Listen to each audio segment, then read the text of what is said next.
le championnat national de Vovinam Vied-Vodao, deuxième édition. Alors, Monsieur Kamara, vous êtes le président de la fédération de cet art martial. Qu'est-ce que c'est que le Vovinam Vied-Vodao? Bon, là, je vais laisser Maître Ndoye expliquer le Vovinam Vied-Vodao. Voilà, en fait, le Vovinam Vied-Vodao est un art martial traditionnel vietnamien, plusieurs fois millénaire. Alors, c'est vrai, c'est un art martial qui parle d'art martial, parle de technique de combat. Très bien. Mais il faut savoir aussi que c'est un art de vie. C'est un art de vie, comme je l'ai dit tout à l'heure. Dans le Vovinam, nous enseignons des principes et des valeurs. Parce que notre but, c'est de former l'homme vrai. L'homme vrai, c'est un homme qui est fort techniquement, c'est vrai, mais aussi sur le plan esprit.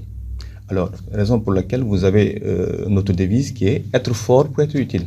Très bien. Voilà, c'est ça le citoyen modèle dans une société. Très bien. Voilà. Alors, comme tout art martial, nous savons qu'il y a des précurseurs. Ça veut dire que ça vient de quelque part.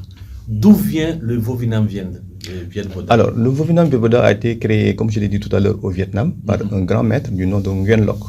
C'était en 1938. Alors, parce que Vovinam, Vo veut dire art martial. Vinam, c'est la contraction de Vietnam. Ça veut dire l'art martial vietnamien. Vietnamien. Exactement. Ça, c'est très bien. Voilà. Alors, en Afrique, le Vovinam a été introduit au début des années 1980 par le grand maître Tran Nguyen Dao. C'est lui vraiment qui a formé la plupart des grands maîtres africains. Alors, en Mauritanie, ça a été introduit par Maître Samba Kamara, ici présent. Je pense il a tout le monde grand maître. Pourquoi vous aussi grand maître? Pour nous faire plaisir quand même. Alors, dans le cadre de ses études, parce qu'il a étudié au Sénégal, et durant ses études... On va t'appeler grand-père. Super grand. Super grand. Oui, maître. Donc, durant ses études professionnelles, il en a profité pour apprendre cette discipline. Et à son retour au pays, il a développé et il fait un excellent travail.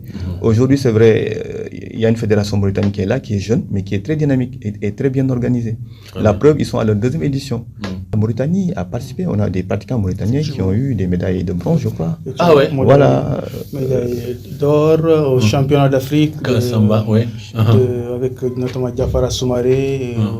C'était au Maroc en 2015 et le championnat d'Afrique de Bamako aussi. Ah ouais. Avec des médailles? Oui, avec des médailles. Avec des médailles? La Mauritanie, là? Sérieux? Sur le plan international, ils font apparemment, ça bouge, assez intéressant. Bon, je ne savais pas que les Mauritaniens pouvaient avoir des médailles. Non. Ils sont très bien. Ils sont techniquement très bien. Ça va, quoi. Le niveau est vraiment élevé. D'accord. Alors donc demain, petite catégorie et catégorie majeure, on peut dire ça comme ça. Nous serons donc en confrontation et tout ça. Voilà, c'est à partir de 16h30. 16h30. L'espace Arena. Est-ce qu'il y a une spécificité qui démarque cette édition de la précédente?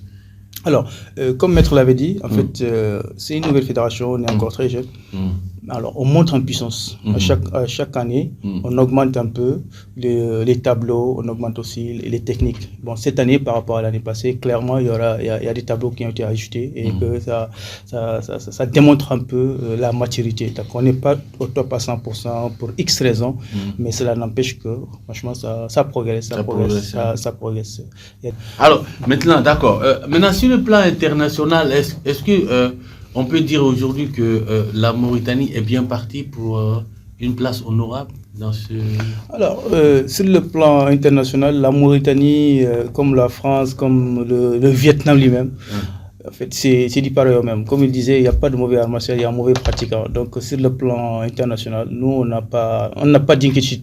On n'a pas de problème par rapport aux autres, mais peut-être que c'est les moyens matériels ou bien certains contextes. Par exemple, s'il y a un championnat international, je ne sais pas moi, en France, et que tu veux participer, tu n'as pas le visa ou bien tu n'as pas le sponsoring, c'est mort. Tu n'as même pas la chance d'aller faire valoir tes compétences. Mais sur le plan technique, donc, la Mauritanie n'a pas peur parce que la raison est qu'on a des gens qui sont très courageux, très braves et qui ont fait leur preuve, franchement, avec abnégation et qui sont partis, et au-delà même des moyens matériels, eux-mêmes, ils se sont pris en charge pour aller compétir et tout ça. Franchement, il y a des jeunes qui sont s'allier, qui ont fait des prouesses, on va dire, techniquement.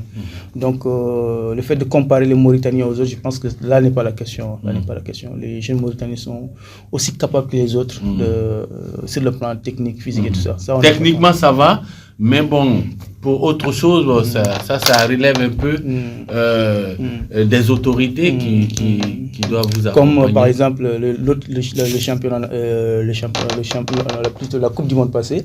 On était une liste de 8 à 9 personnes. On était prêts, on a fait toutes nos formalités, on voulait partir. Et bah, il n'y a pas de visa. Explication, non. L'ambassade de France. Donc ça, c'était très pénible.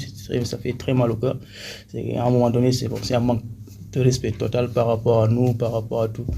Bon, on a tapé à toutes les portes, ça n'a pas marché. Et ça fait mal. Alors que nos amis qui sont les Sénégalais, les autres pays là, ils sont partis, ils ont pu avoir. Alors qu'à compétence égale, il n'y a rien d'extraordinaire. Inch'Allah. Est-ce qu'il y a encore des informations à Bon, il n'y a pas d'informations tout à fait particulières, ça va, tout le message est bien passé. Et puis on vous remercie aussi de nous avoir reçus. Ça va du soir. Comme la première fois. D'accord. Et pour juste dire que le sport, il est là pour le service. En fait, le sport, il est au service de la nation. En réalité. Bien sûr. Et là, on se décarcasse, on se démène pour représenter la Mauritanie. Rien ne nous oblige à rester ici à faire le sport. On aurait pu faire comme tout le monde ailleurs. Mais on a encore cette fibre patriotique-là. C'est très simple, hein? Mettre Samba, j'aurais pu partir moi aussi Nicaragua comme tout le monde, hein?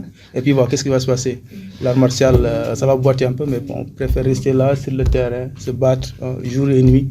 Je sais comment on fait pour nous en sortir. Donc nous aussi on a ce cri de cœur là, à l'endroit de tout un chacun, que ce soit les autorités, n'importe qui, pour qu'ils n'ont qu'à être un peu compréhensifs vis-à-vis des...